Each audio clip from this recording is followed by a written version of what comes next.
Čaute farmári a farmárky, dnes sa pozrieme na tú najväčšiu udalosť, ktorá otriasla statkom Farma 17. A nie, nehovorím o dueli, ale o Halloweene. Pripravte sa, pretože to, čo tam predviedli, to sme ešte v histórii farmy nevideli. Farma sa na jeden večer premenila na strašidelné panstvo. Bol to presne 43. deň na farme a farmári dostali na starosť jednu jedinú úlohu. Užiť si to a pripraviť sa na party, ako statok ešte nezažil. Samozrejme pod dohľadom hospodára Martina a Mareka Fašianga. Ale ešte predtým, ako sa na to vrhneme, až 97% poslucháčov z vás nemá u mňa odber na kanále. Ja by som bol veľmi rád za podporu v tejto forme a vďaka tomu by som sa mohol ďalej venovať tomu, čo robím. A ďakujem vám. Vzduchom lietali očakávania, kto sa prezlečie za čo najoriginálnejšie strašidlo a kto získa špeciálny kľúč. Farmári sa s tým naozaj vyhrali a úlohou bolo sa čo najlepšie obliecť. Kto podľa mňa úplne zabil?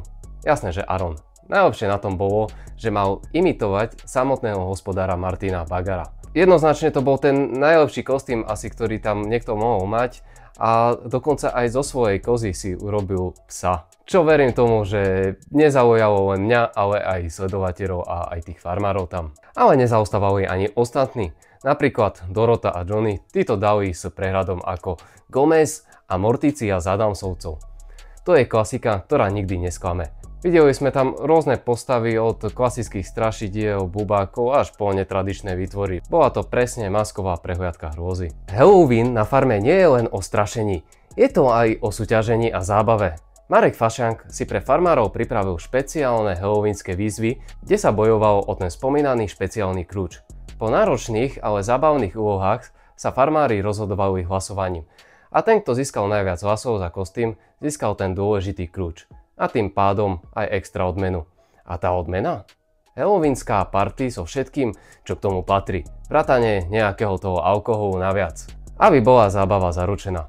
Bola to epická noc, ktorá konečne uvoľnila napätie na statku a všetci si ju naplno užili. Takže priatelia, to bol Halloween na Farme 17, noc plná smiechu, kreativity a uvoľnenia, žiadne duely, žiadne šokujúce odstúpenia, len čistá halloweenská zábava.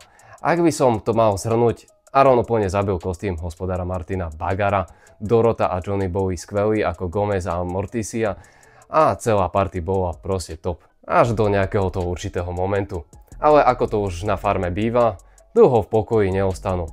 Len čo odznel huk z party a farmári sa spamätávali z bujarej noci, prišiel šokujúci moment, ktorý okamžite zatienil celú zábavu. Hovoríme o úraze Jana. Len pár hodín potom, čo si užíval noc s Dorotou, sa pri neopatrnej chvíli zranil.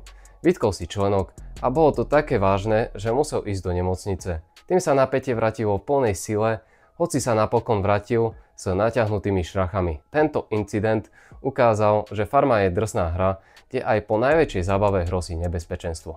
Napíšte mi dole do komentárov, ktorá maska sa vám páčila najviac a či ste čakali takýto zvrat hneď po halloweenskej noci.